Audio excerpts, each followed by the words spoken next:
Thank you for joining me today. It's Brian Gubernick, and welcome to the No Days Off podcast, where we believe that every single day brings a new opportunity to get better. I want you to think about the smartest person that you know. Now, I want you to think about the person who's the best at working with people, maybe leading teams, maybe just calming a tense room. They are usually not the same person. That gap, the distance between, or the gap between the smartest person you know and the person who's best at working with people or leading teams, that gap is explained by emotional intelligence. Today, we are going to run a quick quiz, a 10-question quiz. Just like we did when we did a 9-question quiz a couple weeks ago around wealth, which you should go back and revisit that No Days Off episode if you didn't take the 9-question quiz on wealth. Today, we're doing a 10-question quiz to help you assess your own emotional intelligence, EI. No overthinking, no long tests, just a self-check that you can score yourself on right here and right now. Now, before we dive in, let's make sure we define emotional intelligence first. EI, emotional intelligence, is your ability to recognize, understand, and manage your emotions, and also recognize, influence, and respond to the emotions of others. There are 4 core domains according to Daniel Goleman's model of EI, of emotional intelligence. 4 core domains. Domain number 1, self-awareness. Do I understand what I'm feeling and why I'm feeling this? Core domain number 2, self-management. Can I regulate those emotions productively? Number 3 is social awareness. Do I pick up on others' emotions and needs? And then number 4 is relationship management. Can I use all of this to lead and influence and just build better connections?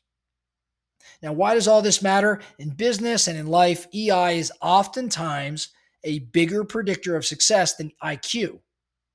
Deals are won, teams are led, conflicts are resolved, not by the smartest person all the time, but by the most emotionally intelligent. All right, let's get to the quiz, okay? Just like we did with the wealth quiz, what I want you to do is give yourself a 1, the number 1 for every yes, and give yourself a 0 for the answer no. So 1 for a yes, 0 for a no. Be honest. I think that's the only way this works if you tell yourself the truth. Okay, so we're going to go through the 10 questions, 1 for yes, 0 for no. Question 1. When I feel upset, can I usually identify the exact emotion behind it? Be it anger, fear, frustration, disappointment. So when I feel upset, can I usually identify the exact emotion behind it? 1 for yes, 0 for no. Number 2, do I recognize how my mood affects the people around me? Number 3, when I'm triggered, can I pause before reacting? 1 for yes, 0 for no, and be honest. When I'm triggered, can I pause before reacting?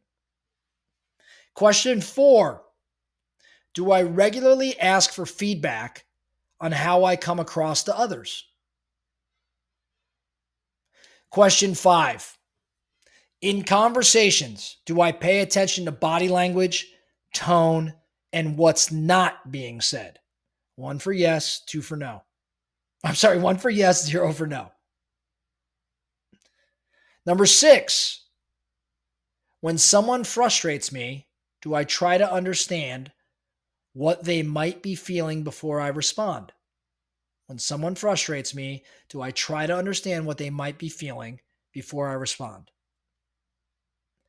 Number 7, do I adapt my communication style depending on who I'm talking to? Number 8, in tense situations, do people often look to me to set the tone or calm things down? 1 for yes, 0 for no. Be honest. I'll read that one more time. In tense situations, do people often look to me to set the tone or calm things down? Number 9, do I actively try to strengthen relationships, not just complete transactions? Do I actively try to strengthen relationships, not just complete transactions? And then question 10, do I reflect on tough interactions afterward to see what I could have done better? Remember, be honest. Now, you should have a bunch of ones and a bunch of zeros, maybe more ones than zeros, maybe more zeros than ones. Add them all up. Okay, add them all up. If your total score is 0 to 4, call it what it is, you have lower emotional intelligence right now. You may be blind to your emotional patterns and their impact. You have some work to do. Don't feel bad, right? You've got some work to do. If you're a 0 to 4, this is an awareness exercise, so now we can take action. If you scored 5 to 7, so you sum up all your scores, it's 5 to 7. You have moderate emotional intelligence. You're probably aware, but you're inconsistent. There's definitely some room for you to sharpen. If you scored an 8 to 10, 8, 9, or 10, you have high emotional intelligence. You're likely skilled at both self-control and relationship building. There's probably still room for improvement here, though. It's really hard to go 10 out of 10 on this. If you went 10 out of 10, text me. I'd love to know who you are.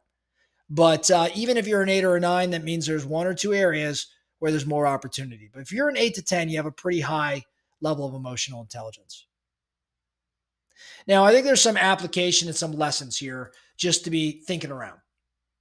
I think the first is that self-awareness is the foundation to all of this concept of emotional intelligence. If you don't see your own patterns, then you obviously cannot change them.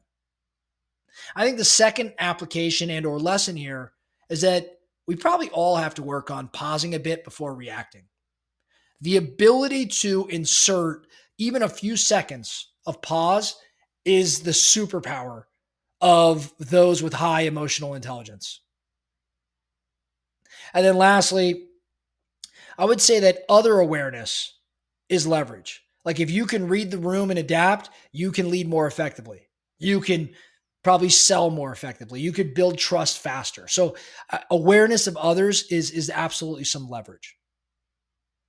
Now, I want to give you some action items. You've taken this quiz. I gave you a couple lessons. Here's some action items for you. I want first for you to pick your weakest answer from the quiz. That's your starting point. Now, if you have a number of zeros, obviously they're not all equal, right? Like some areas you may be a very, very like blatant zero, haven't even thought about this question before. That's maybe your weakest answer from the quiz. So that's your starting point. So let's start there. The next thing I want you to do is practice the pause. This week, in at least one conversation, catch yourself before reacting and then choose your response. And then number 3, action item, seek some feedback. I want you to ask one person that you trust, hey, what's one way I could communicate better? And then listen without defending. So again, your action items, pick your weakest answer from the quiz. That's your starting point. In other words, go solve for how you're going to get better with that one specific low point on your quiz. Number 2, start practicing the pause a little bit more. Find yourself in one conversation this week and pause before reacting. And then number 3, ask a person you trust, what's one way I could communicate better? And then listen to their response. I think emotional intelligence is the skill behind every great leader, at least every great leader that I've interacted with. I think it's also the skill behind every great salesperson and every great teammate. You don't have to be the smartest in the room, but if you're the most emotionally intelligent, you'll probably be the one who leads it. The quiz tells you kind of where you stand. The action items show you where to go. That's all I have for you today, the No Days Off podcast. Thank you so much for listening. And remember, every single day brings a new opportunity to get better. So let's get after it.